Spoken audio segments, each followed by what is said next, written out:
ഇന്നലെ മാതൃത്വം റിലീസ് ചെയ്തു. ബേസിക്കലി ഞാൻ അത് മാതൃത്വം കാണുന്ന സമയത്ത് എനിക്ക് തോന്നി ഓക്കെ ദിസ് ഇസ് ബെസ്റ്റ്.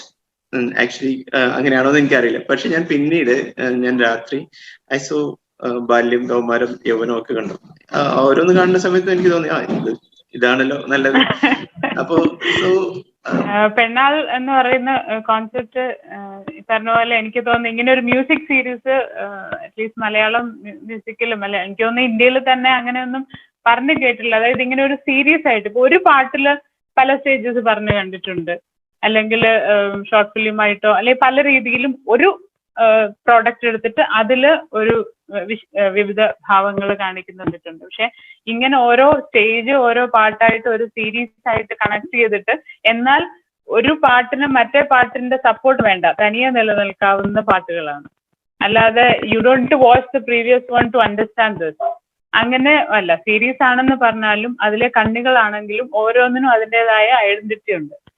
അപ്പോ അത് തന്നെയാണ് പെണ്ണാൾ എന്നുള്ളത് കൊണ്ടും എന്റെ മറ്റൊരു ഒരു മുഖം. അതായത് നമ്മൾ ഏത് സ്റ്റേജിലായാലും ആ ഇൻഡിവിജ്വാലിറ്റി കീപ്പ് ചെയ്ത് തന്നെ നമുക്ക് മുന്നോട്ട് പോകാം. You don't need your past or you don't need future to support. അല്ലെ നമ്മളെ ആ സ്റ്റേജിൽ നമ്മളെ നേരെ നിർത്താൻ നമുക്ക് തന്നെ ആവണം എന്നുള്ള ഒരു സന്ദേശം കൂടെ അതിനകത്തുണ്ട്. ഗായത്രി സുരേഷ് ആണ് ഇതിന്റെ 5 പാട്ടുകളുടെ മ്യൂസിക് ചെയ്തത്. പിന്നെ 4 പാട്ടുകൾക്ക്, അതായത് ബാല്യം, കൗമാരം, പിന്നെ മാതൃത്വം, വാർദ്ധക്യം. യൗവനം മാത്രം നമ്മുടെ മധുവന്തി നാരായൺ, രമേശ് നാരായൺജിയുടെ മകള് മധുവന്തിയാണ്, ആരാധികയെ പാടിയ മധുവന്തിയാണ് മിക്കിട്ടത് യൗവനത്തിന്. മ്യൂസിക് ചെയ്തിട്ടാണോ പിന്നെ ലിറിക്സ് എഴുതിയിട്ടുണ്ടായിരുന്നത്? വാർദ്ധക്യം ഒഴിച്ച് ബാക്കിയെല്ലാം ഗസല് മാറ്റി നിർത്താം. ബാക്കിയുള്ള സ്റ്റേജസ് എല്ലാം ആദ്യം ട്യൂൺ തന്നിട്ടാണ്. പക്ഷെ ഇപ്പം ഞാൻ അതിൽ രണ്ടിലും ഞാൻ ട്യൂൺഡായി. നേരത്തെ പറഞ്ഞ പോലെ ഓരോന്നിനും അതിൻ്റെതായിട്ടുള്ള ഇൻഡിവിജ്വാലിറ്റി ഉണ്ട്.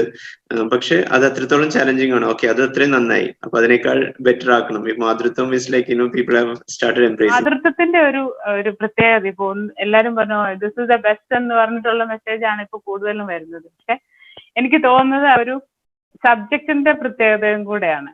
കാരണം അമ്മ എന്ന് പറയുമ്പം എല്ലാവരുടെയും തൻപോരുമ പെട്ടെന്ന്, അല്ലെങ്കിൽ ആ ഒരു ഈഗോ, ഞാൻ എന്ന ഒരു അംശം പെട്ടെന്ന് ഇല്ലാതാവുന്ന ഒരു സ്റ്റേജാണ് അമ്മ എന്ന് പറയുന്ന ചിന്ത പോലും. പെട്ടെന്നാണ് നമ്മളല്ലാതായി മാറുന്നത്. ഒരു കുട്ടിയിലേക്ക് ഒതുങ്ങുന്നത്, നമ്മുടെ തലയുടെ മുഴുവൻ ഭാരങ്ങളും ഇറക്കി വെക്കുന്ന ആ ഒരു ചിന്ത തന്നെ അമ്മ എന്നുള്ളതാണ്. അപ്പം അവനവനെ വിട്ടാണ് അവരിത് കാണുന്നത് തന്നെ. മറ്റേ ഇരുന്ന് കാണുന്നതെല്ലാം ഞാനായിട്ടാണ് ബാക്കിയുള്ളതെല്ലാം കണ്ടത്. പക്ഷെ ഈ മാതൃത്വം എന്ന് പറയുമ്പോൾ ഞാൻ എന്നെ മറന്നാണ് കാണുന്നത്. അപ്പൊ അതുകൊണ്ട് തന്നെ അതിൽ തന്നെ ആളുകളുടെ ഉള്ളിലേക്ക് അതെത്തുന്നു. പിന്നെ അമ്മയുമായിട്ടുള്ള ആ ഒരു തിരിച്ചുള്ള ഒരു റിയാക്ഷൻ പലരും അന്നേരം മനസ്സിൽ ചിന്തിച്ചു എന്നാ പറഞ്ഞത്. എന്റെ അമ്മ വയ്യാതെ കിടന്നപ്പോ, അല്ലെങ്കിൽ എന്റെ അമ്മ മരിച്ചു പോയതിനു ശേഷം എന്നൊക്കെ ഓരോരുത്തരും പല രീതിയിലാണ് അതിലേക്ക് റിലേറ്റ് ചെയ്യുന്നത്.